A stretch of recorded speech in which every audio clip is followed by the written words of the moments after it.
Alors, Baruch Hashem, comme toutes les semaines, nous étudions, pour commencer, un commentaire tiré de Nimuka Mikrot, Meimarom, du Rav Harlap, sur la paracha de Vaishlach. Parce que, évidemment, cette semaine, paracha de Vaishlach. Et en fait, ce qui m'a, je dirais, interpellé, évidemment, qui est un épisode très important dans notre paracha, c'est l'affrontement, c'est le conflit entre Yaakov et Esav. Et toute cette problématique, encore une fois, de garder cette dimension de sainteté avec des influences possibles, des influences extérieures. Comment garder la pureté quand on doit affronter eh bien, ce qui est absolument abject. C'était le cas de Yaakov face à Lavan, et puis c'est aussi le cas de Yaakov quand il vient à la rencontre, n'est-ce pas, de Esav en rentrant en Eretz Israël. On nous enseigne pour commencer le Rav Harlap, un verset qui est bien connu, n'est-ce pas, Kohamar Avdecha, Yaakov im Lavan Garti. Ce Im Lavan Garti, puisqu'il revient, n'est-ce pas, en Israël, et j'ai résidé ponctuellement avec Lavan, ce à quoi Rashi va insister sur les lettres de Garti en rappelant Tariag. C'est pas dans le mot Garti, vous avez l'allusion à 613 mitzvot que Yaakov eh bien, a su être prudent, a su être pointilleux de garder quand il était chez Laval. D'accord? Il a beau avoir un menteur, il a beau avoir un magouilleur, si je puis dire, eh bien, il a su rester droit malgré tout, ce qui n'est pas toujours évident. Mais c'est ce qu'il lui dit. Tariag mitzvot shamarti. Alors, on peut évidemment s'interroger. Qu'est-ce que cela va apporter à Esav de savoir qu'il a gardé les 613 mitzvot? Qu'est-ce que ça va affluer sur lui? Voyons ce que nous dit le Rav. Ratsa Yaakov, l'achlish koach sinato, vekinato chez Esav. Yaakov voulait affaiblir la haine et la jalousie de Esav. Ou les fichach, er'alo, she'eno lefached mipnei aberachot. Et dans la mesure où justement il revient et qu'il a gardé, qu'il a conservé les 613 mitzvot, il n'a pas à craindre Esav des bénédictions que lui a prodiguées Yitzhak Avinu, שהרי הזמן היותר מסוגל לקיום הברכות הוא בשעה שיעקב מקיים את התרי"ג מצוות. Puisque, a priori, Yaakov s'est comporté de manière extraordinairement droite et cohérente par rapport à la parole de la Torah, donc, a priori, comme tu vois comment je reviens en Israël, comme si les bénédictions ne s'étaient pas réalisées. Yitzhak m'a béni d'avoir une abondance matérielle, je reviens en Israël, eh bien, malgré ma droiture, je n'ai pas profité d'aucun bienfait matériel. Si les bénédictions n'ont pas été perdurées pendant cette période où j'étais droit et cohérent, mais Loïa Yaakov et la guerre était Lavan, alors qu'il était justement résident temporaire chez Lavan, Areche El Esav la chouche mi peneze. Donc a priori, Esav, tu n'as rien à craindre. La preuve, j'étais spirituel, je n'ai pas reçu la bénédiction matérielle qui avait été allouée qui avait été allouée a priori à Yaakov à la fin. Sauf que, évidemment, vous avez une dimension supplémentaire. D'abord, Yaakov a évidemment des biens qui vont être spoliés par Eliphaz, par son fils. À cela s'ajoute une dimension aussi importante, c'est qu'effectivement, il y a peut-être un problème dans la richesse ou dans la non-richesse de Yaakov, mais en dehors d'Israël, pas en Israël. Le fils de Esav. Ah, de ça. Oui, oui, le fils de Esav. Mais ce qui est important, c'est qu'évidemment, Bah, chez les Amalek, là. aussi, mais c'est que ce qui est important, c'est cette dimension-là de bien comprendre qu'en réalité, la bénédiction, si je puis dire, elle n'a de sens pour le peuple juif que de retour sur sa terre. D'accord? Mais c'est l'approche qu'ici nous apporte le Rav Harlap. On va voir jusqu'à où ça va se développer justement et son importance. Regardez la suite.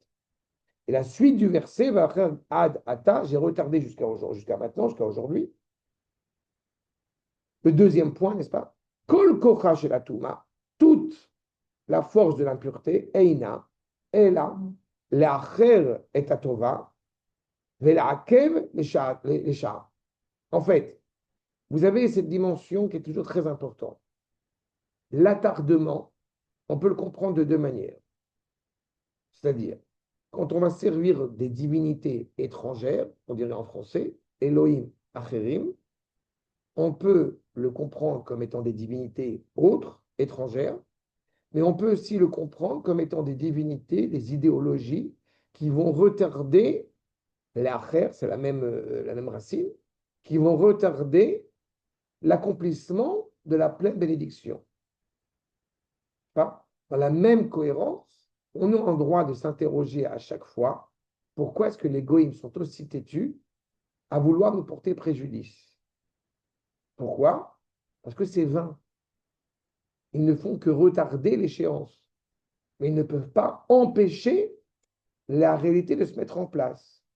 Dans ce rapport à l'impureté, je me suis attardé, n'est-ce pas? J'ai retardé, si je puis dire, eh bien, la révélation de l'expression de sainteté la plus optimale qui est inhérente à la personnalité de Yaakov, à Cher Adata, j'ai retardé, sous-entendu, j'ai pris du temps, mais en fait, j'ai retardé l'échéance qui était irréversible, qui était inévitable, c'est-à-dire la reconnaissance de Yaakov dans l'expression de sa sainteté. Une question J'en prie. un peu pertinente, mais comment tu analyses le fait que le pape veuille réunir tous les chrétiens du monde à Jérusalem en 2033? Il continue à rêver. Non, mais je ne sais pas si on peut se... D'abord, on peut s'opposer à plein de choses. Ici, 2033, je ne savais pas, mais c'est très... Non, mais c'est bien, j'aime bien. J'aime beaucoup cette nouvelle. J'aime beaucoup cette idée. Il invite les chrétiens du monde à se réunir à Jérusalem en 2033. Nous sommes, encore une fois, en train de vider à tous les niveaux les fonds de tiroir. La dimension de la chrétienté est dans l'hécatombe la plus totale. Donc, il y a un dernier petit réveil avant le coup fatal. D'accord? En tout cas, c'est comme ça que je le vois. Après, ceux qui effectivement avaient dans l'idée de dire que le pape actuel était nettement plus sympathique que le pape précédent et que le pape précédent, non, ils ne peuvent pas bouger de leur position. C'est l'antithèse de la chrétienté. La seule position possible pour eux, c'est de reconnaître que le Vérus Israël, c'est nous. Mais c'est possible s'ils avaient un peu d'humilité. Mais l'humilité, c'est compliqué au Vatican. D'accord? Mais je ne savais pas, mais ça va tout à fait dans le sens de ce combat que nous sommes en train de mener. Encore une fois, d'ici 2033, les Minyanim, il peut se passer beaucoup de choses. D'accord? D'ici là, on aura peut-être déjà balayé sur le mont du Temple, on aura reconstruit Beth Amikdash, Jésus sera mort, Jésus sera revenu, il va mourir, il va marcher sur l'eau, il va se noyer, on a le temps de voir venir. En tous les cas, c'est exactement ça va dans le sens de cette étude, parce que tu regardes la suite, Elohim Acherim, il cite le Sifré qui est bien connu, Sheme Acherim et Tatova Milavola Olam. Les autres dieux, si je puis dire, n'ont qu'un seul but et qu'un seul objectif. N'oubliez jamais que quand on parle d'autres divinités, il faut toujours l'entendre avec beaucoup d'humilité, c'est-à-dire les autres idéologies, les autres ismes qui peuvent exister ne peuvent pas demeurer, si ce n'est encore une fois uniquement pour retarder l'échéance, pour retarder ce qui doit arriver. Ça, vous avez toujours en tête, on l'avait souvent évoqué ensemble, la nuance entre le terme de destinée et de destin. Ça, le destin étant grec et tragique, la destinée étant hébraïque et profondément positive. Donc rien ne peut empêcher la destinée du peuple juif, d'accord, de se réaliser. Comme a dit le Rav Chevalier et le Rav Las Palais, il y en a qui ont essayé, voilà. D'accord? Il y en a qui ont essayé, mais ça ne marche pas. C'était très dur pour eux. Enfin, si vous voulez aller à Pau, si vous voulez aller, je ne sais pas où. Ah ouais. Ah bah, l'autochal.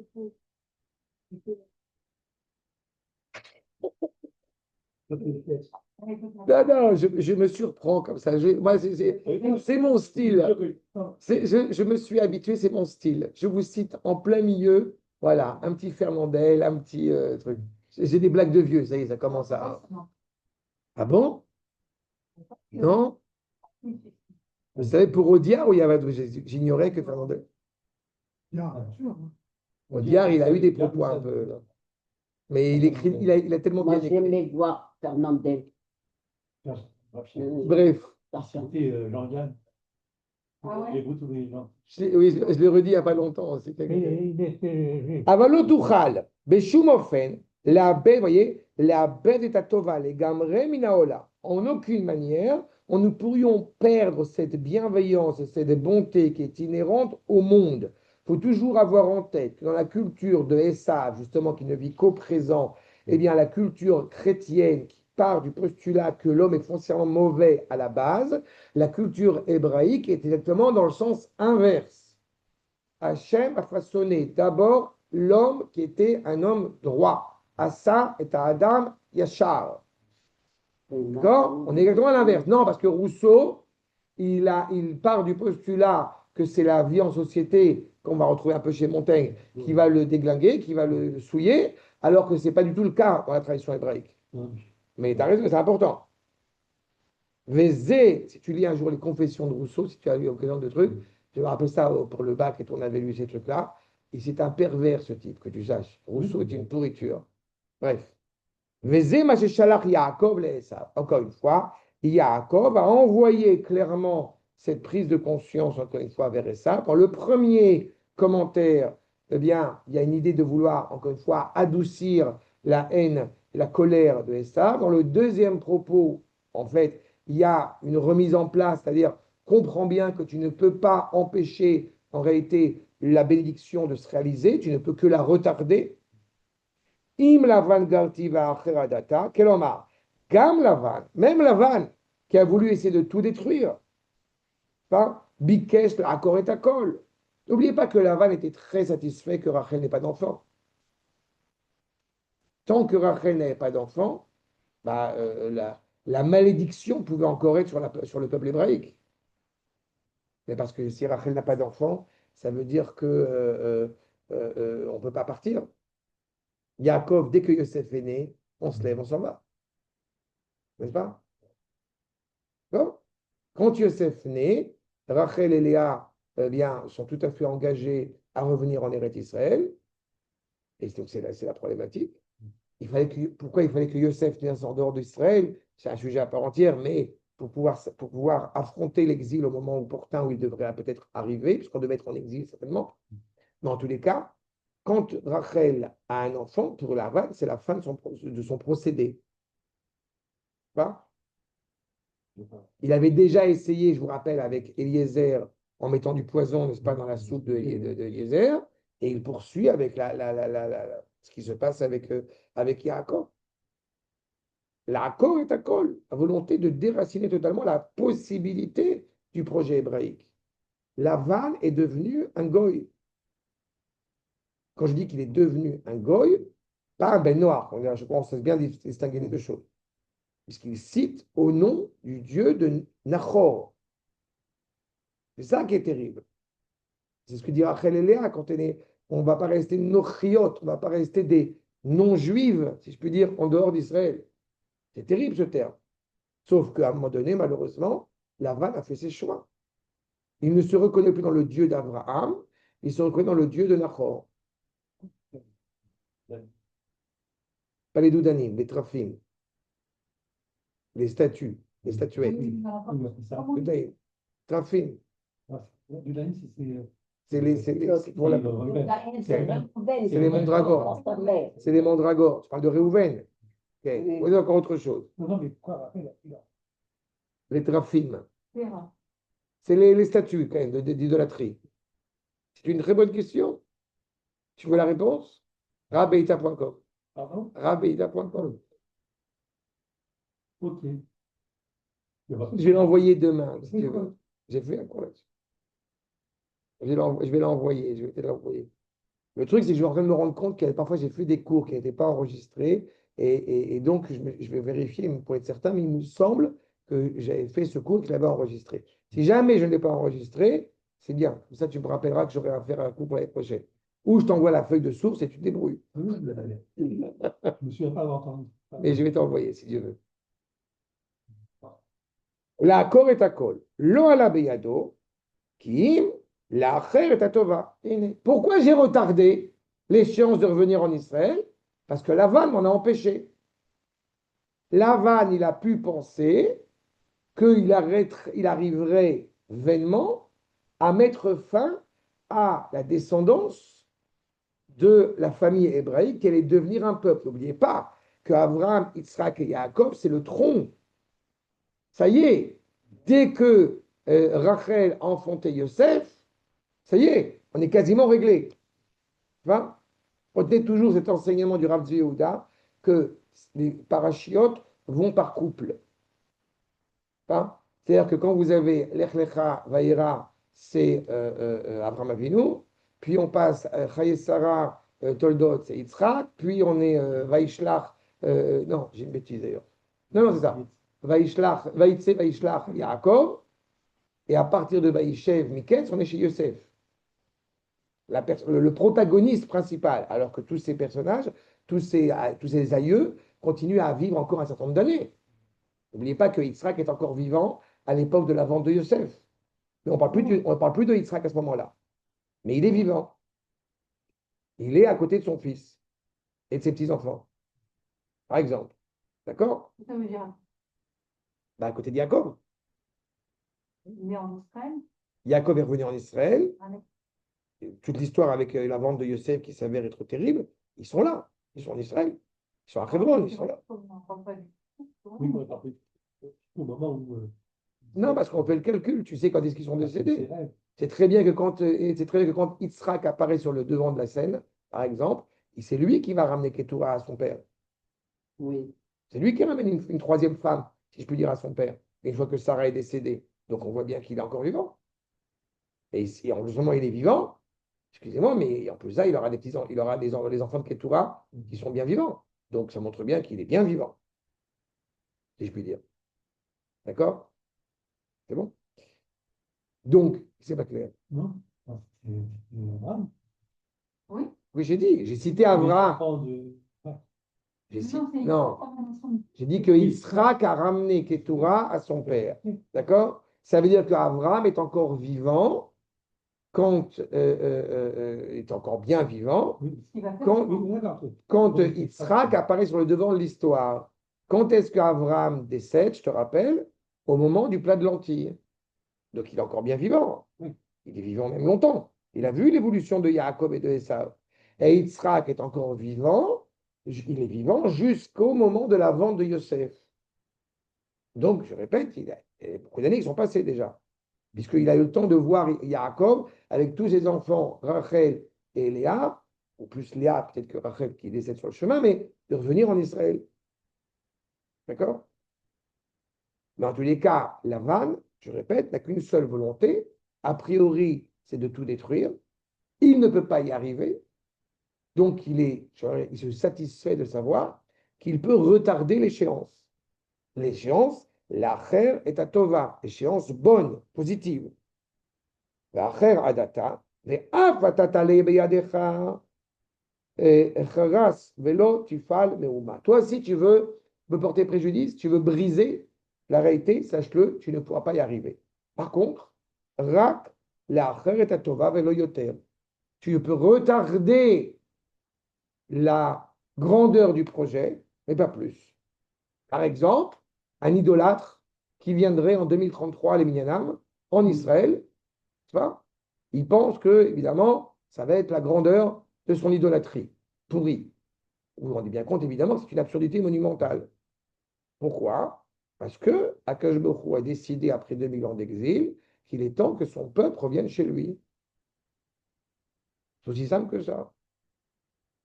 Après, peut-être qu'il veut venir pour dire au revoir à toutes ces maisons d'idolâtrie que Bézant Hachem, en son temps, nous allons bientôt détruire, évidemment. C'est peut-être pour ça qu'il veut se séparer avec affection de toutes les églises qui peuvent exister. Peut-être. Bref, l'ange arrive, l'ange passe, comme on dit, l'ange arrive, il y a avec Ish et Mo, donc on a évidemment l'ange de Essa qui va se battre avec lui. À cela va dire le troisième point, Rabbi Shmuel, Bar Nachmani Amar, Ba Goim Nidmelo. Kegoïm Nidmelo.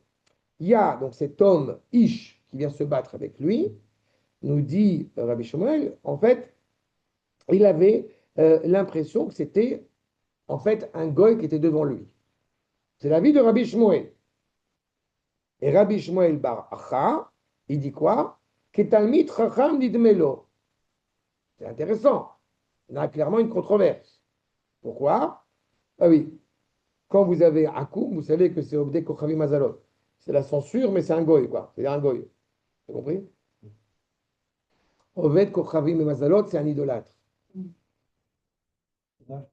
Non, c'est la manière de formulation, c'est la manière de formuler quelqu'un qui sert les étoiles d'accord? Et en fait, c'est la censure qui a fait qu'on a écrit ça comme ça plutôt que d'écrire goy. Mais en fait, on veut dire goy. D'accord? D'accord? L'idolâtre, le goy, quoi. Et d'un côté, tu as un Rav Shmuel qui dit que quand il a vu cet homme qui veut se battre avec lui, ça ressemble à un goy. Et tu as un autre maître, Rabbi Shmuel Baracha, qui dit il ressemble à un Talmid Chacham. Donc on a quand même une petite nuance entre un Talmid Chacham et un idolâtre catastrophique, et un goy catastrophique. Ainsi, Adkan, ce qui est dit dans le traité de Choulin, que dit le Rav Charlap, Elou ve'elou, divrei Elohim chaim. Ça veut dire le même. Qu'est-ce que tu veux faire là dans Ovdei Kochavim ve Mazalot. Mazal?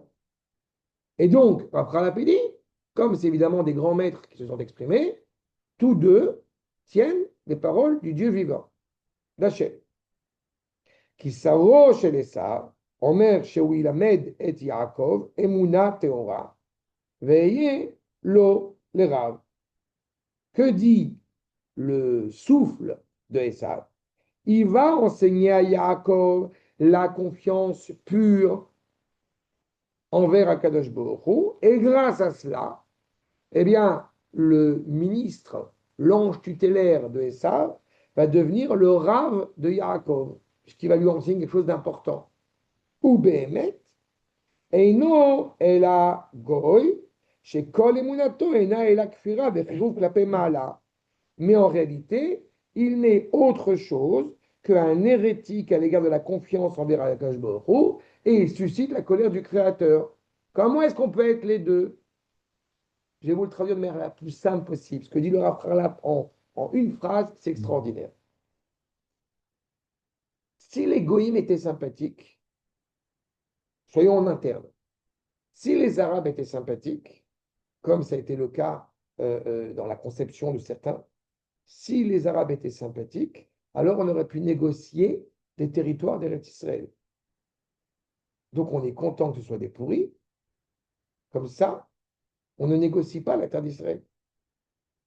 C'est-à-dire qu'en réalité, malheureusement, il semble que de temps en temps, eh ben, c'est pratique d'avoir quelqu'un qui vient nous remettre les pendules à l'heure et nous rappeler qui nous sommes et ce que nous avons à faire. Est-ce qu'il ressemble à un Talmid Chacham? Bah oui, parce qu'il nous pousse à nos retranchements, il nous pousse réellement à réfléchir sur l'authenticité de ce à quoi nous devrions aspirer. Je donne un cours à Netanya où il n'y a pas beaucoup de monde et je me suis permis une remarque récemment de dire aux gens, quoi, un peu, à savoir ce qui m'a un peu peiné. Tout le monde veut parler du Beth Amikdash, tout le monde veut parler du Mashiach. J'ai pris sur moi de m'engager sur une série de cours en essayant de traiter les différents éléments du Beth Amikdash de la manière la plus pointue, vraiment rechercher la taille, pourquoi, le sens, etc. Et on n'est pas énormément dans ce cours. Donc à un moment donné, j'ai dit, j'ai pas bien compris. Vous êtes tous en train de parler du Beth Amikdash. Ben voilà, on en parle. On en parle, en plus c'est en français.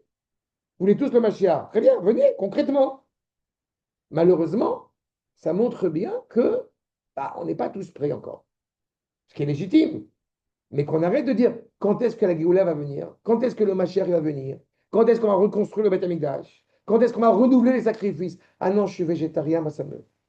Non. Et à un moment donné, il faut être conscient de ce dont on parle. Voilà.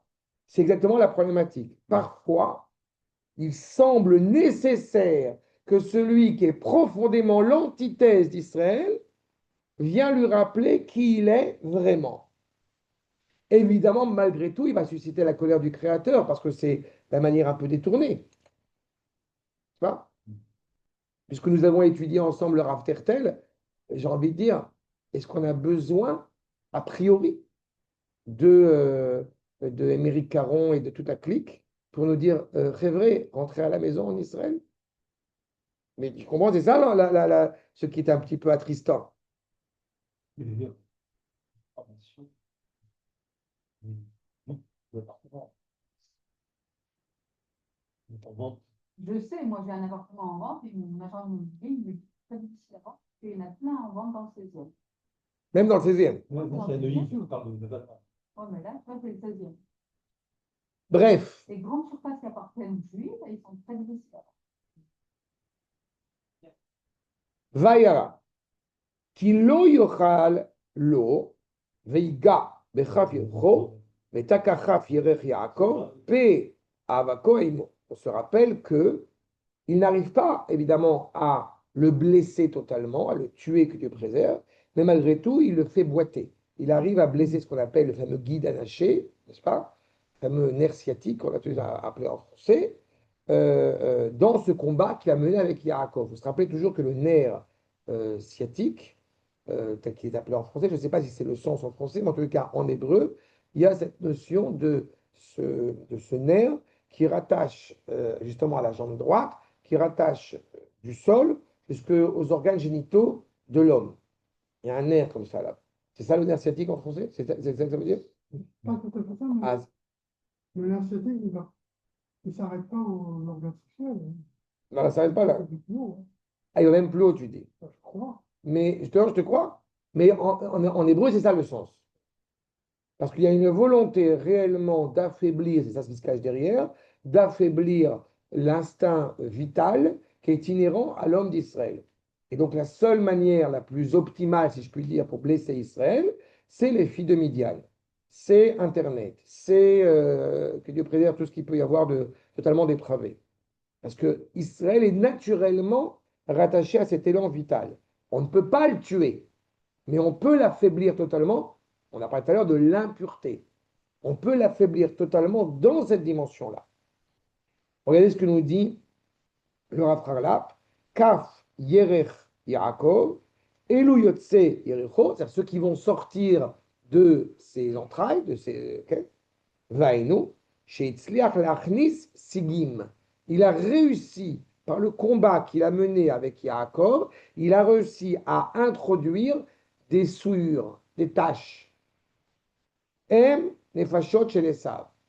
En fait, il a réussi, Esav, à introduire un peu de lui dans l'esprit, en tout cas dans les entrailles de Yaakov, par ce combat. Qu'est-ce qui se cache derrière? Bien évidemment, il faut toujours avoir en tête que Israël, ce n'est pas Yaakov. Israël, c'est Yaakov plus les vertus de Esav réparées. Sauf que pour pouvoir réparer les vertus de Esav, eh bien, c'est un long processus qui peut s'avérer délicat et douloureux. D'accord? Comprenez à quel point, quand nous faisons un parallèle entre Israël et Athènes, ou alors entre Israël et l'Occident de manière plus générale, c'est très compliqué à remettre en cause tout ce que l'Occident a apporté dans l'histoire. J'aime souvent rappeler la ville de Beth Shean. Si vous avez l'occasion de visiter, là, vous savez, archéologiquement, mais la force, la technologie d'avoir fait venir de l'eau, comment ils font chauffer de l'eau sous terre dans les bains publics, etc., etc. Mais il faut avoir une force mentale extraordinaire pour ne pas se laisser tenter par de telles prouesses technologiques. Ben, vous remettez ça à l'aube dans le monde actuel, vous comprenez à quel point cela est complexe et délicat. Donc, d'introduire une technologie n'est pas une mauvaise chose en soi, a priori. Le problème, c'est qu'on n'introduit pas qu'une technologie. On introduit tout un ensemble de phénomènes culturels qui peuvent et qui vont malheureusement porter préjudice à Israël. Les torts trouvent Israël. On va rentrer ça au sein d'Israël. Ou pygméem chez l'Israël. Tous les échecs, toutes les scories que nous voyons chez Israël, Einam mitzad nafshotehem shel Israël. Ils ne viennent pas profondément d'Israël. Qui mitzad nefashot umot haolam shenitarvu bahem. Mais malheureusement, ils viennent de ces cultures, de ces problèmes culturels qui leur ont été apportés par les nations, encore une fois, dans lesquelles ils étaient. Aval Israël, Hu Kulo Kodesh Lachem. Comme dit dans Shir Hashirim, Israël est entièrement réservé à la sainteté d'Akadosh Baruch Hu. En Bachmou Kuler Yafa. Tu n'as aucune scorie, Israël, tu es belle. Donc, si on voit une certaine laideur, que Dieu nous en préserve, dans certaines franges du peuple juif, eh ben, ce n'est pas de leur faute. Ça ne veut pas dire qu'il ne va pas assumer la responsabilité de se libérer de ces scories. Mais ce n'est pas, encore une fois, quelque chose qui est inhérent à la nature d'Israël. Chose qui vient de l'extérieur. Valken, lo yochlu bnei Israël et guide haché. On dit le rat, c'est pour ça justement qu'on ne mange pas ce fameux nerf sciatique. Chez Bézé, Megarshim ou Menachim. Grâce à cela, en ne le consommant pas, qu'est-ce qu'on fait du nerf sciatique sur une bête? On le jette. On s'en débarrasse. Je vous ai ramené en bas, dans justement Yosef Hatzadi, quand il nomme son fils Ménaché. C'est la même racine. Vous voyez le verset en bas? Vaikra Yosef et Shem Abechor Ménaché. Pourquoi s'appelle-t-il Ménaché? Qui nashni Elohim et kol amal. Que signifie ve'et kol betavi? Donc, que signifie nashni? Nashni, lachon, shachecha.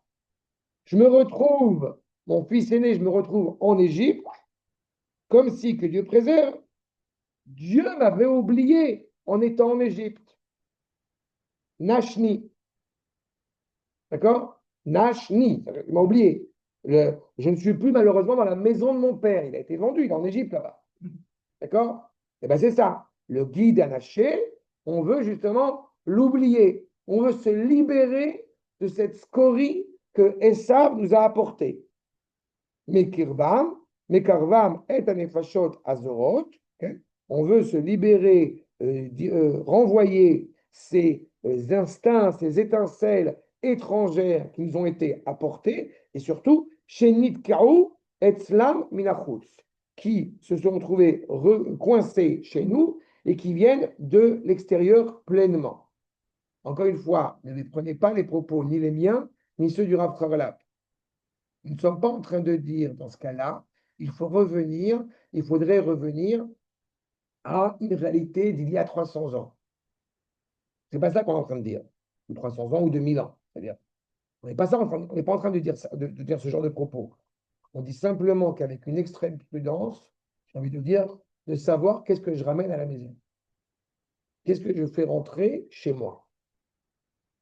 Ça, la dimension, encore une fois, idéale à laquelle nous aspirons. C'est compliqué. On a tous ici vécu, on a tous ici un bagage, et c'est très difficile de savoir qu'est-ce que je prends, entre guillemets, qu'est-ce qui est caché, qu'est-ce qui n'est pas caché.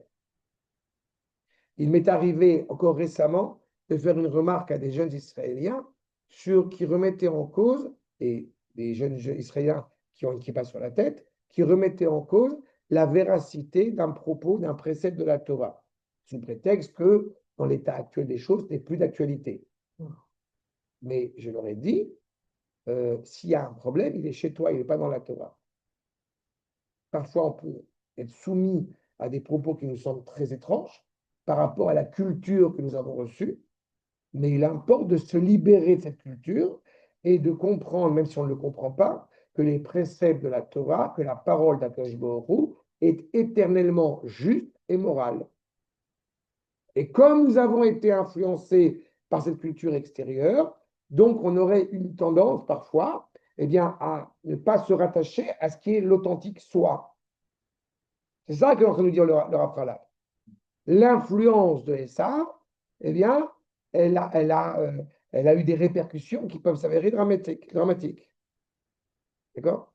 Sinon, que Dieu Joseph à son fils, il y a pour le fils. C'est un cri du cœur. C'est pas pour le fils, c'est un cri du cœur. Comme Moshe Rabbeinu a appelé Gershom, j'étais étranger là-bas. Le nom a toujours, encore une fois, une répercussion sur la destinée, si je puis dire, du père. C'est pour ça qu'il est nommé ainsi dans la Torah. D'accord? De la même manière que tu peux remettre en cause, pas remettre en cause, mais en tout cas dans la même optique, pourquoi est-ce que Léa a appelé Réhouven Réhouven? C'est pareil.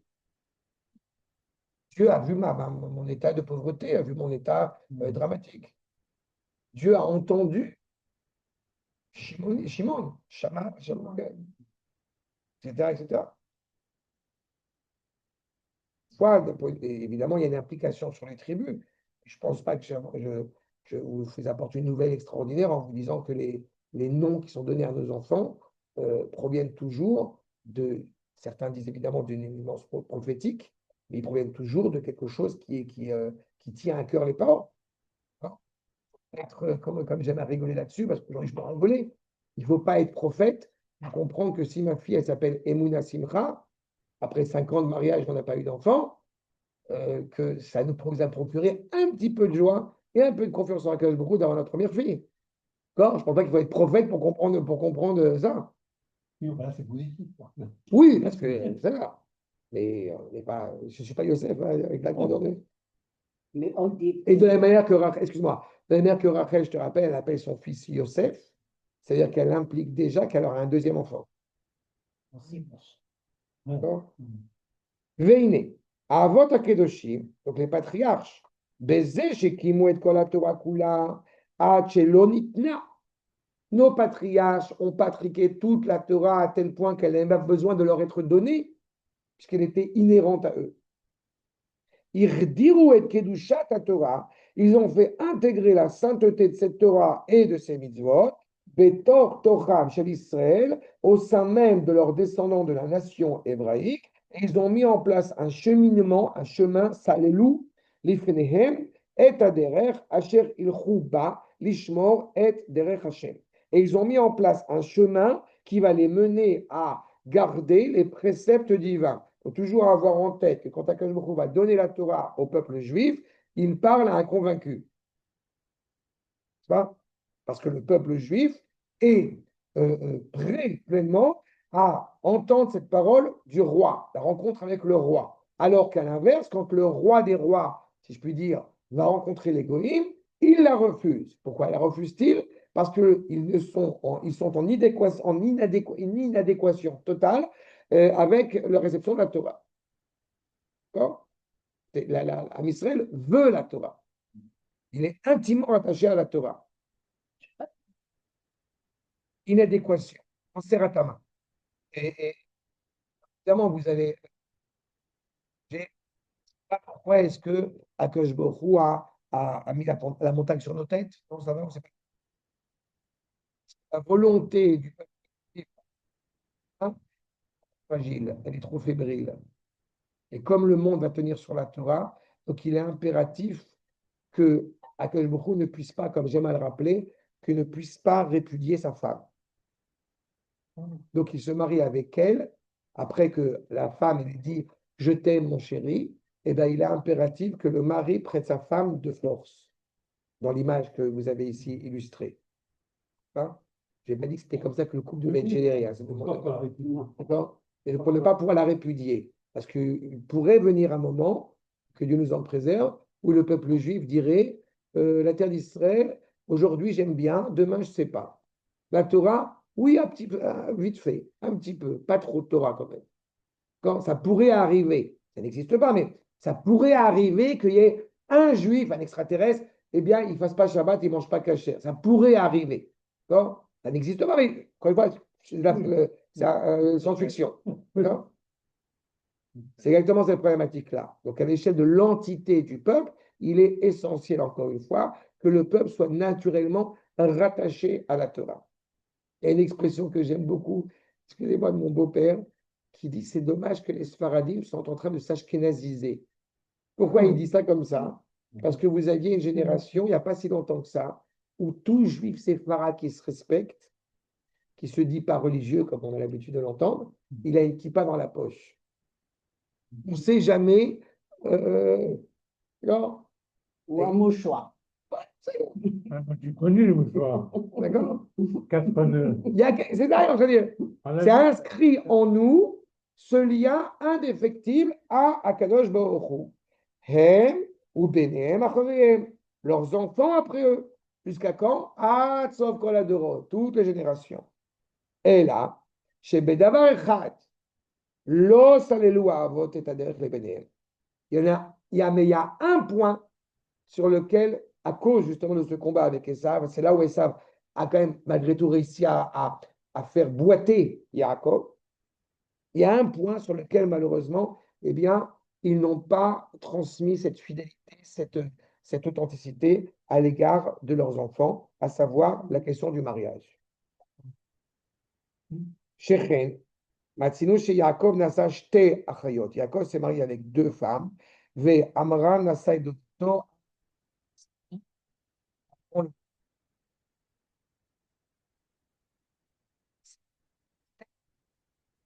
Tante, l'oncle peut épouser sa nièce, tante pas épouser son neveu. Oui, mais de manière générale, bon, au niveau de la Kabbalah, il y a un sens qui est dit sur le fait que, bon, que le mari soit toujours un peu plus âgé que la femme. Il y a aussi ce rapport-là. Mais il n'y a pas que ça, mais c'est ce qui est fixé au niveau de la halakha dans un Vikra. Quand je dis que l'oncle peut épouser sa nièce, c'est Abraham et Sarah. Le premier cas dans l'histoire. Pas Abraham a épousé sa nièce. Mais pourtant, le père de Moshe a épousé sa tante. Et c'est Moshe. Yaakov a épousé deux femmes. Et un des sens qui est dit d'ailleurs, c'est que quand Yaakov rentre en Israël, c'est pour ça que Rachel décède, pour ne pas enfreindre la Torah en rentrant en Eretz Israël. Pour avoir épousé deux Mais femmes. elle n'était pas forcément plus vieille que lui. De quoi? Tu parles par rapport à... La tante, elle peut être plus Non, vieille. non, là, elle était plus vieille. Ah oui, mais d'accord. Tu as raison, c'est possible. Mais je sais que par rapport, on sait qu'elle était plus âgée puisque Yocheved, elle est née entre les murailles. Elle est née 70 ans avant. Elle est déjà. Oui, bien sûr. Quand la famille elle est descendue en Israël. Ah, Quand d'accord. la famille est descendue en Égypte. Ah, oui. C'est ça. D'accord. Alors, elle était matin Shana. Elle a enfanté Moshe. Ou misé. Mais tu sais que c'est même pire que ça. Parce que selon le Midrash, elle est rentrée en Israël aussi. Oui, oui, je sais. Elle est Ou rentrée en mise. Israël? Ouais. Oui. Toutes les femmes sont. Sauf Myriam.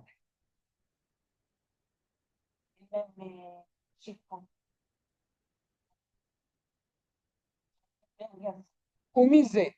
Bon, ça, c'est une légende, c'est pas sûr. Mais c'est peut-être. Ou misé niri. Chez Karaya Ratson Elion Baruchou, c'est ainsi la volonté que cela va être transmis aux enfants. Et donc, par conséquent, nous allons laisser cette possibilité de l'homme d'épouser ou de ne pas épouser une femme permise ou au contraire illicite. V'hem levada, les enfants eux-mêmes, mitzad bechiratam ha'atzmit, de leur propre liberté, de leur propre choix. Tzrichim leizdaker b'inyan zeh. On a un devoir de se purifier, de se réparer, de s'élever par rapport à ça. C'est-à-dire que même ça, c'est malheureusement a été dû à l'influence de Esav. Et ce qui me fait tilt, c'est que on écoute pourquoi je suis toujours ému quand je vois ces propos-là, parce que on voit bien vous savez qu'on avait déjà évoqué cette problématique-là. Un Cohen qui ne fait pas Shabbat, un Cohen qui ne mange pas kasher, il peut faire la Birkat Cohen. Shabbat, qui ne mange pas kasher, qu'est-ce que vous voulez. Le seul cas où il ne peut pas monter pour faire Birkat Kohanim, c'est quand il a épousé une femme non juive. Une sorte d'implication dramatique, et on comprend pourquoi, sur le fond. On rentre dans Hanouka dans pas longtemps, comprenez le fond de la problématique. Ish ou Beito, j'ai fait un cours là-dessus avec des jeunes couples pour leur faire saisir, grâce à nos maîtres, cette notion-là. Le foyer grec est totalement abject. La maison grecque est totalement abjecte. Dans toutes les communautés d'Israël, Ashkenaz, Sepharad, ce que vous voulez, autant on peut allumer plusieurs Hanoukiot en fonction des coutumes, c'est-à-dire que si on est Ashkenaz, chaque enfant allume sa propre Hanouka, autant l'homme et sa femme allument une seule Hanouka. Ish ou Beito, la valeur du foyer. On sait d'où ça sort. De Yaakov qui va descendre en Égypte. Encore une fois, la famille. C'est la famille qui est devenue un peuple. Qu'est-ce qui n'a pas changé quand on est sorti d'Égypte? Notre nom, nos habits et la pureté familiale. Le sens du foyer. Alors que, comme j'ai coutume de l'expliquer, en l'occurrence, les Égyptiennes, puisque le droit d'aînesse, l'aîné, était fixé en fonction du père, donc, quand il y a eu la plaie des premiers-nés, eh ben, les maris ont pu découvrir que leurs femmes étaient très, très généreuses et très hospitalières. C'est pas? Je ne sais pas si c'est suffisamment clair, il faut que je sois plus clair. Puisqu'il y a eu plein de morts dans chaque foyer. Mais que la femme était accueillante. Tu vois? La tradition juive, ça n'a pas de sens. D'accord? Donc, c'est une insulte aux femmes d'Israël quand j'entends cette abjection de dire pourquoi est-ce que l'identité juive, elle passe par la mère? Parce qu'on est certain que de la mère, mais on n'est jamais certain du père. Mais c'est honteux. Mais comment tu oses parler des femmes d'Israël? Mais J'ai entendu, hein. mais c'est honteux. D'accord. La raison de l'identité juive qui passe par la mère, comme j'ai coutume de l'expliquer, c'est parce que l'essence même du foyer, l'épine dorsale du foyer, passe par la mère. Pourquoi elle passe par la mère? Parce que c'est la même racine que la Emouna et que la Ouma, que la nation. Quand on se réitère à Ishmaël et à Yitzhak, ce qui va faire la distinction chez Akash Baruch Hu, qui Beitzhak et Karel Chazera, c'est Yitzhak qui est défini comme étant le descendant de Sarah et de Abraham. Donc, encore une fois, en relation directe avec Sarah et pas avec Agar. Donc, c'est pas vrai d'apporter une autre démonstration par rapport à cela. Le fait que dans l'histoire, il ait pu y avoir des moments de flottement, si je peux dire, pour essayer de sauver le peuple juif, soit, et c'est même ça, c'est presque encore une fois, ça a démontré. Mais on ne peut pas accepter cette idée d'être aussi méprisant à l'égard des femmes d'Israël. C'est mépris de considérer les femmes d'Israël comme étant accueillantes. La légitimité du judaïsme vient de la mère. Oui, mais en disant que c'est parce que là, on est certain que de la mère, ça voudrait dire que la femme ait pu se promener. Ce n'est pas envisageable. C'est le fond de la thèse. Moralement, tu as raison. Non, mais c'est le fond de la thèse. À mon avis, c'est des écarts. Mais qui, encore une fois, qui est des écarts, c'est d'abord assez récent, sache-le. Et même quand ça a été éventuellement le cas, on a la KNA en Afrique du Nord, par exemple, ça a été des cas très marginaux. Là, dans le peuple. Pourquoi il y aurait Sota s'il n'y avait pas les femmes adultères? Exactement.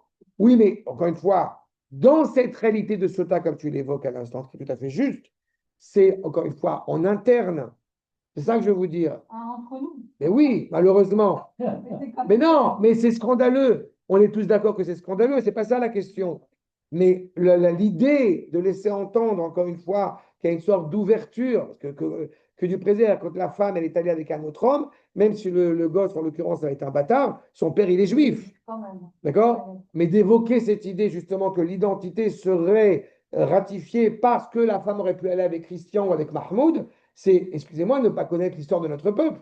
Oui, parce que souvent, l'histoire d'Israël, c'est beaucoup plus les hommes qui sont portés avec les goyim. D'abord, et même là, c'est dans des moments, malheureusement, où on avait quand même acquis, si je peux me permettre, une certaine sérénité parmi les goïms. Parce que quand on était dans les différents ghettos dans la Mélar, c'était compliqué d'essayer de trouver une place.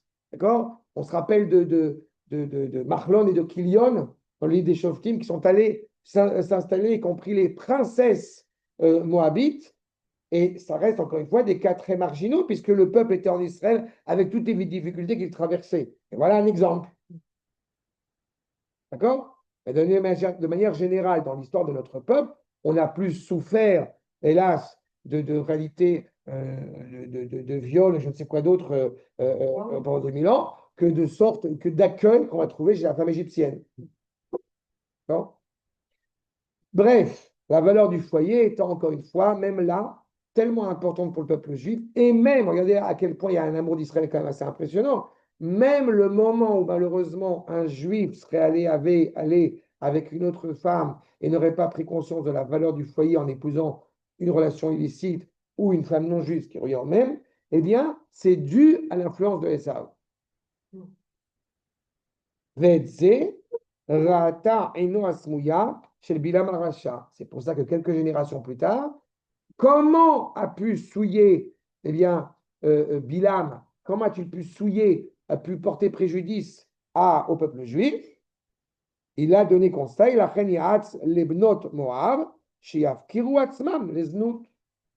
Chères filles de Moab, allez vous éclater, allez séduire ces hommes juifs. D'accord. Je faisais quelqu'un il y a des années de cela. J'ai trouvé ça tellement ridicule, mais ça m'a fait rire même l'idée du pensée. Qui allait en France dans des plages pas séparées, parce que c'est des goyotes, donc il n'y a pas de risque. Mais excusez-moi, c'est d'un ridicule absolument, mais il faut avoir, excusez-moi, faut avoir l'esprit tordu pour dire qu'il n'y a pas de risque. C'est pas vrai.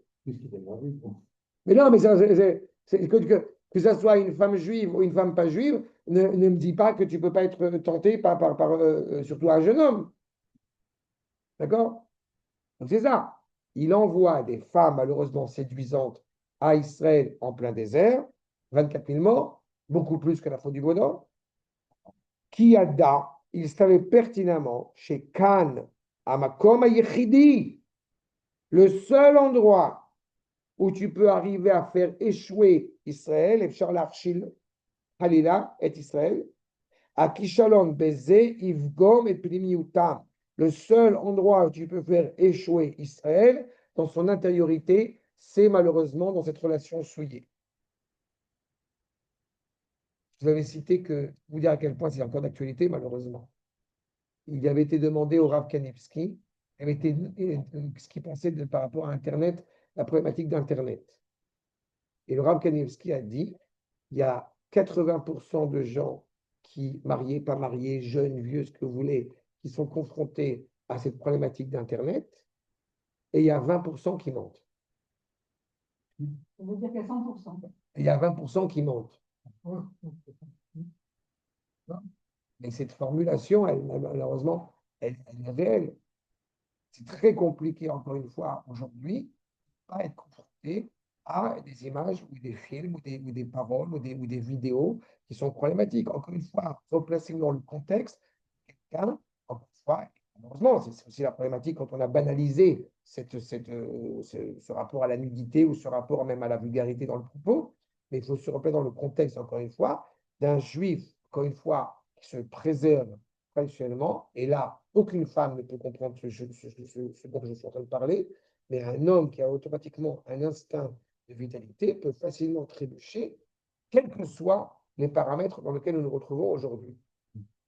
C'est exactement la problématique qui est posée. C'est plus Bilam, mais malheureusement, c'est Internet. Le Rav Shmuel Eliyahu avait formulé il y a quelques années Tfilat Haderer. Ah, Tfilat Haderer quand on fait des voyages, mais quand on surfe sur Internet, Tfilat Haderer. Je peux penser qu'on peut se mettre en danger, encore une fois, intérieurement, malheureusement, sur Internet. C'est le point d'ancrage de Esav. Sarosh el Esav, Achre Shera Kilo Yuchanu. Quand le ministre, l'ange tutélaire de Esav a bien compris qu'il ne pourrait pas porter préjudice à Israël, ou à Yaakov, pardon, ou Bechol Achshalot Shiachshil Behem et Yotzei Yercho Shel Yaakov, Lo Yagiu Leklal Avon Ve Ketem Pnimi, dans tout ce qui va essayer de faire échouer, eh bien, Yaakov et ses descendants, il n'arrivera pas à le faire tomber et à faire trébucher ses enfants. Naga Berchaf Yericho, il va toucher dans le fruit de ses entrailles pour que cet instinct vital, si je puis dire, soit souillé. Chez Bimkomze, Adain Onishlema, Izdakrut Adrusha. Pour que justement, à cet endroit même, la purification totale, complétion, ne soit pas assurée. Comprenez aussi que nos maîtres, à l'époque du deuxième Beth Amikdash, ont réussi à supprimer radicalement l'instinct d'idolâtrie. Le premier instinct, après que l'idolâtrie soit abrogée, c'est l'instinct de la débauche, c'est l'instinct de la dépravation. C'est exactement sur ce terrain-là qu'essayent de nous attaquer Esav, Edom, le monde occidental, et malheureusement, il y a des points évidemment où ils réussissent. Qui est l'opposant le plus virulent contre Edom et qui réussit à rembrouer Edom? Esav, c'est Yosef. Pourquoi Yosef? Parce que Yosef, il est animé d'une pureté exemplaire, extraordinaire. Je vous rappelle, Yosef, jeune homme de 17 ans, à qui on propose de l'argent, les pleins pouvoirs, le rôle vraiment élevé, et en contrepartie, juste d'aller symboliquement faire un enfant à la plus belle femme du royaume.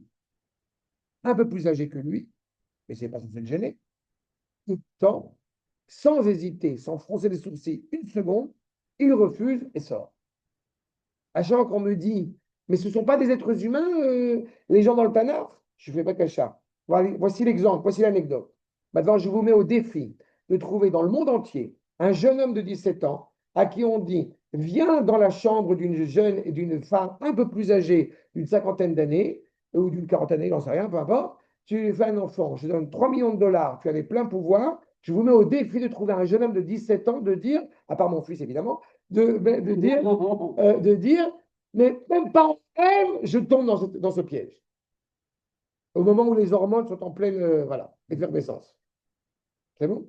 Voilà, c'est exactement ça. C'est Yosef. Et quand Yosef va descendre en Égypte, les enfants de Yehuda sont exactement l'antithèse de la pureté de Yosef.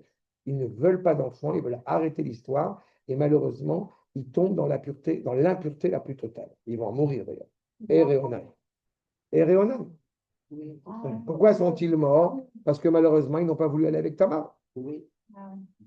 J'ai coutume d'expliquer en général que le terme scientifique, le terme un peu académique qu'on utilise pour parler de cette pollution nocturne, comme il est l'usage de le dire, elle est appelée onanisme, en référence à Onan.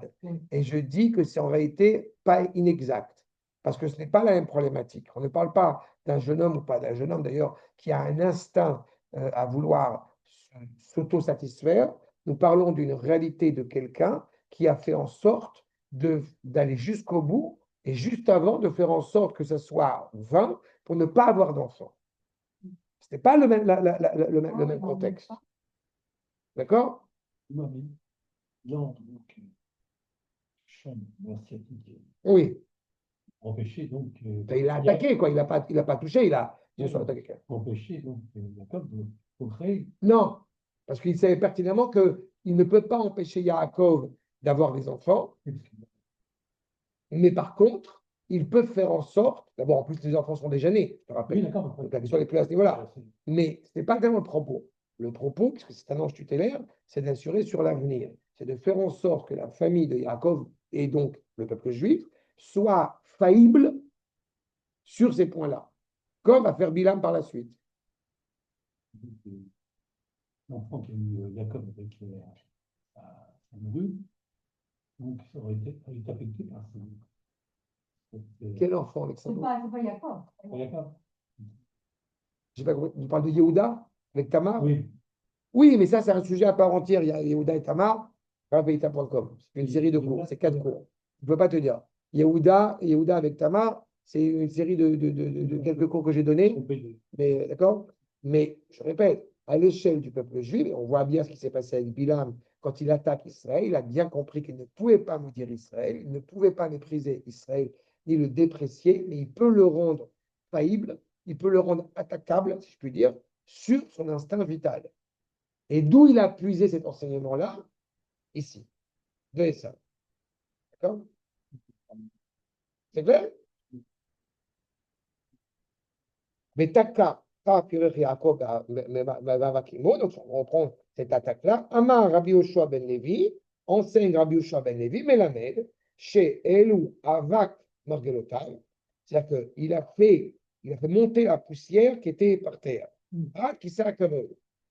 Pour reprendre, quand tu as dit dans le nerf sciatique qui va au-delà de la Gagéto, c'est intéressant ce que dit Rabbi Yoshua ben Levi, parce qu'il dit que quand il sait dans les avec, c'est se battre. Mais Rabbi Yoshua ben Levi rappelle le lien sémantique entre Avak, le combat, et Avak et la poussière, Avak. Donc il a fait monter la poussière qui était à ses pieds, donc la dimension la plus basse qui soit, si je puis dire, jusqu'au trône divin. Comment comprendre cet enseignement? Aïnou, chez Milchemet Saro chez Esav, que la guerre qui est menée par Esav, Lo Aïtarak Neged Yaakov chez les Mata, pour nous faire comprendre, et ça revient sur la question que tu as posée, pour nous faire comprendre que la guerre que Esav mène contre Yaakov n'est pas que ici et maintenant. Elle s'inscrit dans le temps, en prenant comme postulat que Esav sonnait les Yaakov. C'est un postulat fondamental. Pour l'éternité jusqu'à la fin des temps, Esav est Yaakov.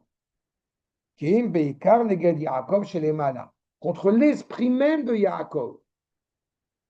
Chez Dmut Diokono Chakuko Bekisra Kavod, dont le visage, si je puis dire, est gravé sur le trône divin. Comprenez bien, à défaut de ce que l'on entend, à défaut de ce que l'on croit, eh bien, la conception de Esav, et ce n'était pas que le monde occidental, parfois Ishmaël prend le visage de Édom. La conception de Édom est l'antithèse d'Israël. Alors, elle attire, elle a des étincelles, elle est artificielle, mais il n'empêche qu'il faut toujours être sur ses gardes parce qu'elle haït considérablement Israël. Toute la thèse de Édom est l'antithèse d'Israël. C'est viscéralement opposé. D'accord? Et donc, c'est très évidemment complexe ce qui est ici indiqué, mais il faut le prendre en considération. J'ai développé une idée qui est bien connue maintenant. Quand j'étais au lycée ou à la fac, on n'a jamais mis un point d'honneur à rappeler la dépravation morale de certains de ces auteurs et de ces artistes. Hein? On a parlé d'André Gide comme un grand auteur, on a parlé de Rimbaud et Verlaine comme des grands poètes, et Baudelaire et Sartre, ce que vous voulez, et on n'a jamais rappelé qu'il y avait des dépravations morales derrière qui étaient absolument terribles, dans tout ce que j'ai pu faire comme études littéraires et tout ça. Et c'est-à-dire qu'on a toujours mis un point d'honneur en France à séparer l'œuvre de l'artiste. Et c'est très intéressant que depuis quelques années, il y a une mutation. Et ça crée un débat, n'est-ce pas, sociétal sur le lien bien étroit entre la place de l'œuvre et celui qui l'a créé. Mais que dans la conception hébraïque, c'est une tendance de départ, postulat de départ. Quelqu'un qui est totalement dépravé va être qui va être un artiste qui va être loué. Conception hébraïque. Vous avez eu un auteur de littérature pour enfants il y a quelques années, dont je ne sais pas le nom volontairement, parce que je n'ai pas envie de rentrer là-dedans, mais un auteur qui a malheureusement eu plus que des actes, plus que des pensées, mais des comportements très, très déplacés avec des adolescents et des adolescentes. Et il était célèbre dans le milieu religieux israélien. Bon, il était impensable de conserver ses livres une fois qu'il a été jugé pour de tels méfaits. C'est quelque chose qui est inhérent à la conception hébraïque, qui est moins le cas dans la culture, encore une fois, notamment occidentale. Et on voit qu'aujourd'hui, il y a une évolution par rapport à cela. Et je trouve ça intéressant par rapport à cette problématique-là. C'est-à-dire qu'encore une fois, on est dans l'antithèse de cette conception, parce que la Torah est une Torah qui, encore une fois, accroît le sens de la vie. Et donc, automatiquement, celui qui va aller foncièrement, on dit en béméside, plus que méside, c'est Befaresia, aux yeux de tous, contre cet élan vital, automatiquement, il se met en porte-à-faux. Il n'est pas en train maintenant d'essayer de juger et de voir si celui qu'on écoute, celui qu'on écoute chanter, celui qu'on lit, est-ce qu'il est parfait, ce que ça ne s'indique ou non. Je ne rentre pas dans ce genre on n'est pas un état policier, mais il nous importe malgré tout d'avoir une certaine cohérence. Je sais qu'il y a un chanteur, peu importe son nom, mais que vous connaissez certainement, qui a eu, lui et son père. Son père, surtout. Mais moi, ça me pose un problème. Moi, ça me pose un problème. Oui. D'accord? Et je peux t'assurer que ça me pose un problème. Non, non, peu importe. Mais ça me pose un problème. Ça me pose un problème par rapport aux chansons qu'il peut chanter, encore une fois, dans cette. Peu importe. Mais il n'y a pas que son père. En fait, Et on habitait beaucoup chez des femmes. Chez les frères, oui, c'était. je sais. Ah, tu as reparlé de l'autre. Peu importe. Peu importe. Vous avez compris l'idée. Et ça, encore une fois, qui. Alors, on ne devrait pas aller voir les films de Polanski, on devrait faire plein de choses comme ça. Encore une fois, je dis que d'abord, pour moi, pour ma part, je dis simplement que ça interroge, mais encore une fois, je mets en relief la conception hébraïque et la conception non hébraïque. Et aujourd'hui, ça pose de réelles questions et de réels problèmes par rapport à ça. C'est un chanteur, par exemple. C'est une discussion qu'on a eue, entre parenthèses, il y a quelques semaines, à Shabbat avec mes enfants. Quand on voit certains chanteurs israéliens qui ont vraiment une voix très appréciable, mais comme on dit, qui sont sortis de l'armoire, qui ont clairement énoncé qu'ils étaient en couple avec un garçon et qu'ils avaient des enfants, etc. Je ne suis pas en train de donner une réponse. Je vous soumets cette réflexion, encore une fois, qui existe. Parce que quand on est c'est un cas particulier, on peut éventuellement le rejeter, mais quand ça devient, en tout cas, rejeter cette notion artistique, mais quand ça devient un phénomène, ouais, voilà. Et alors qu'il est, et en plus, il parle super bien. Et alors, Et c'est très bien. Mais oui, mais tu comprends que c'est très parce il parle super bien. Ben oui. Il est vraiment, et quand il dit qu'il parle, il défend les intérêts vraiment d'Israël. Ben oui. Mais ça nous pose problème, quoi. Ça nous pose problème par rapport à ce que, encore une fois, ce qu'on veut. Qu'on est ministre. Ben bon. Mais c'est un vrai problème. Parmi Oui, oui. les candidats du coup, il est en très bonne position. Mais c'est un vrai problème. Tu comprends que c'est un vrai problème. Ben oui. D'accord? Non, Encore une fois, je vous dis, on est dans l'antithèse. C'est la valeur même du foyer qui doit être entendue. Puisqu'on est en plein dans cette problématique-là. Et vous pourriez m'objecter en disant que de toute façon, s'il y a un accord tacite entre les deux parties, c'est quoi ton problème? Ben non, parce que l'objectif, encore une fois, notre aspiration, c'est d'être Mamlechet Kohanim et Goy Kadosh. Nous aspirons à être une entité qui sert à Kosh Baruch Hu et à un corps qui est animé par la sainteté. Je n'ai pas dit, je répète, que je suis parfait, loin de là, malheureusement, mais en tout cas, on sait à quoi on aspire.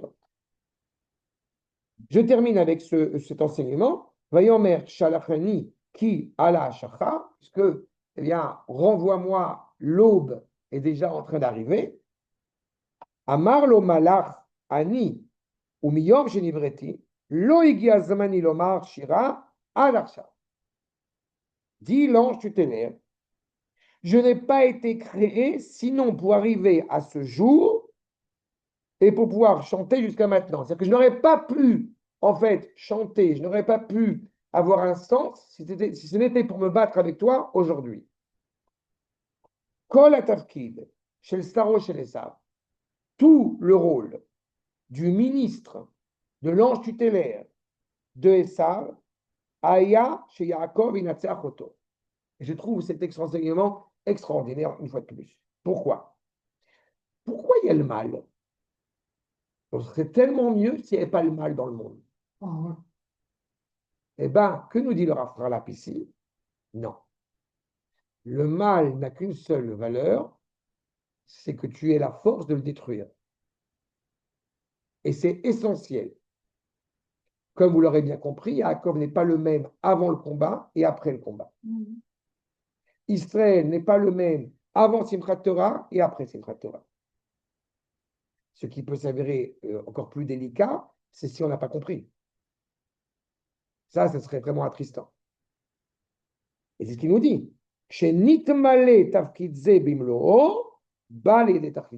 Quand tu as réussi, quand cette notion de mal, eh bien, a réussi son rôle jusqu'au bout, puisque tu as su le combattre et l'affronter, à ce moment-là, tu es arrivé à cette pleine finalité. Verak az. Et seulement à ce moment-là, tu peux vraiment chanter et louer à Kadosh Baruch Hu. Rak az igiazmano lomar shira.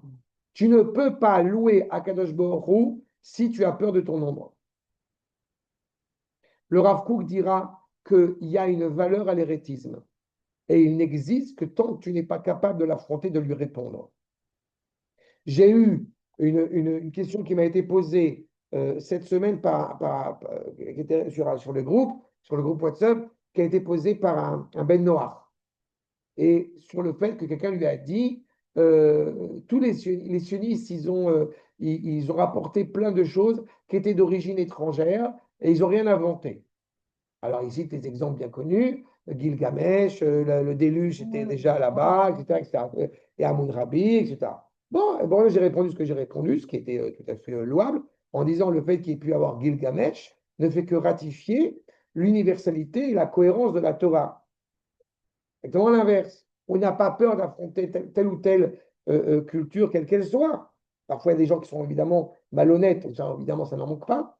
Mais quand on est capable justement, d'affronter telle réalité. Certains vont vous dire, oui, mais la traversée de la mer, c'est pas un miracle, c'était naturel. On a vu que s'il y avait un vent qui arrivait de l'ouest, ça pouvait faire bouger la mer. Mais tu m'as rien appris. La Torah elle-même en parle de ce vent. La question, ce n'est pas de savoir s'il y a eu du vent ou il n'y a pas eu de vent. La question, c'est de savoir s'il y a eu une concomitance, on dit, ouais, entre, encore une fois, la volonté de cet événement et cet épisode. D'accord? C'est certain, quand on approche de Hanouka et qu'on a 3000 juifs pas du tout spécialisés dans l'art de la guerre qui affrontent 20 000 Grecs plus 7000 combattants armés jusqu'aux dents, comme on dit, plus je ne sais pas combien d'éléphants, et qui gagnent le combat, non, ce n'est pas un miracle, c'est normal. C'est comme si on disait que le conflit d'Israël sur un petit État de 3 départements contre l'Iran et tout ce que vous voulez, c'est normal. C'est les gens, malheureusement, qui ne comprennent pas. Et on en sort encore plus victorieux et encore plus vigoureux de cette réalité-là. Donc, le mal, d'une certaine manière, a eu gain de cause. C'est quoi la gain de cause? C'est qu'on a pu se découvrir revigoré avec des forces qui nous animent. Et ce qui serait terrible, c'est qu'effectivement, quand on a affronté ce combat, bah, on n'ait pas compris la valeur de ce combat et qu'on arrive à la conclusion de dire non, mais on n'a pas le choix. Il faut être réaliste. D'accord? Ça, c'est triste, malheureusement. Et vous voyez à quel point, en 2 phrases, le Rav Harlap est en train de donner un sens réel à cette valeur de cet ange de Esav. En plus, ceux qui sont en face, ils n'ont pas souvent les pieds sur terre. Nous non plus, donc c'est bien. Ah ben ça, c'est toi qui le dis. C'est clair, mon voisin? Et nous, on n'a pas les pieds On sur a les pieds terre, dans le ciel.